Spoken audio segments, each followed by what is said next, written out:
আমের সিজন শেষ হওয়ার আগেই এই দারুণ স্বাদের রসালো টকঝাল মিষ্টি কাঁচা আমের মোরব্বা ঝটাফট বানিয়ে ফেলুন। এই টকঝাল মিষ্টি মোরব্বা একবার খেলে অন্য সব আচারের কথা তো ভুলেই যাবেন। আর এই পদ্ধতিতে আচার বানালে একটুও নষ্ট হবে না, 1 বছর পর্যন্ত সংরক্ষণ করতে পারবেন। কালারটা দেখেই তো বুঝতেই পারছেন এটা কতটা টেস্টি হয়েছে। একবার বানালে পরিবারের সবাই বারবার আপনার কাছে বায়না করবে। তাহলে এই রকম রসালো টকঝাল মিষ্টি আচার বানাতে ভিডিওটি শেষ পর্যন্ত দেখুন। এখানে টাটকা 2 কেজি ফ্রেশ আম নিয়েছি।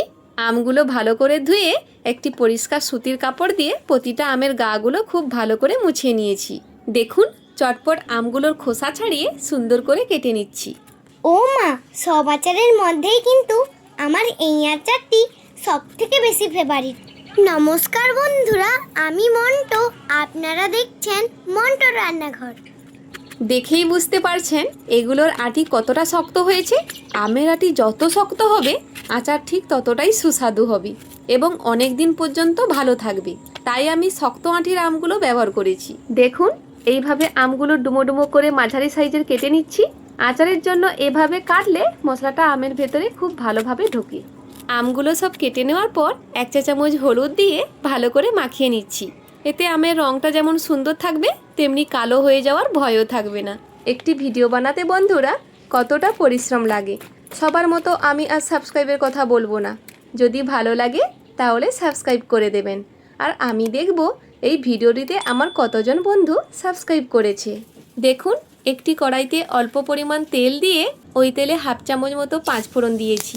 এর থেকে সুন্দর একটা গন্ধ বেরোলে কেটে রাখা আমগুলো দিয়ে দিচ্ছি। এবার হালকা আঁচে এগুলোকে 3 থেকে 4 মিনিট পর্যন্ত খুব ভালোভাবে নাড়তে থাকবো, যাতে আমের গায়ে লেগে থাকা বাড়তি জল শুকিয়ে যায়। আর আমগুলো এইভাবে একটু কষিয়ে নিলে আচারটা অনেক দিন পর্যন্ত ভালো থাকবে। হালকা নাড়িয়ে নেওয়ার পর এই বাটি 2 বাটি মতো চিনি দিয়ে দিচ্ছি, যেটা ওজনে 700 গ্রাম। যেহেতু আমগুলো বেশি একটা টক নয়, বেশ মিষ্টি আছে, তার কারণে চিনির পরিমাণটা কম দিয়েছি। তবে আপনারা চাইলে আমের টক বুঝে আপনাদের স্বাদ মতো চিনির পরিমাণটা বাড়িয়ে দিতে পারেন। এরপর 1 চা চামচ কাশ্মীরি লঙ্কার গুঁড়ো ও 1 চা চামচ বিট লবণ দিয়ে সবগুলো উপকরণ ভালো করে মিশিয়ে নিচ্ছি। আর এটা মেশানোর সময় প্রথমে গ্যাসের ফ্লেমটা লো করে দিতে হবে, তারপর চিনিটা যখন গলে যাবে আবার হাই করে রান্না করতে হবে। আস্তে আস্তে দেখুন চিনিটা হালকা গলা শুরু করেছে আর কালারটাও বেশ চেঞ্জ হতে শুরু করেছে। এটা হতে হতে এক পাশে একটা শুকনো মশলা তৈরি করে নিচ্ছি।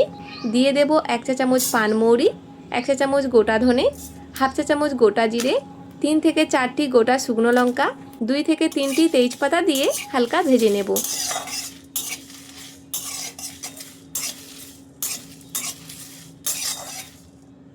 হালকা ভেজে নেওয়ার পর গুঁড়ো করে নিচ্ছি। মিহি পাউডার করব না, ঠিক এই রকম একটু আধা ভাঙা করে নিয়েছি। এতে রান্নার মশলার ফ্লেভারটা ভালো আসে, খাওয়ার সময় মুখে পড়লে বেশ ভালোই লাগে। কিছুক্ষণের মধ্যে দেখুন আমগুলো থেকে কতটা জল বেরিয়েছে। এই সময় গ্যাসের ফ্লেমটাকে মিডিয়াম করে 15 থেকে 20 মিনিট ধরে হতে দেব। এতে আমগুলোর ভেতর থেকে খুব সুন্দরভাবে সেদ্ধ হয়ে যাবে এবং চিনির মিষ্টি রসটাও আমের ভেতরে একদম পারফেক্টভাবে ঢুকে যাবে।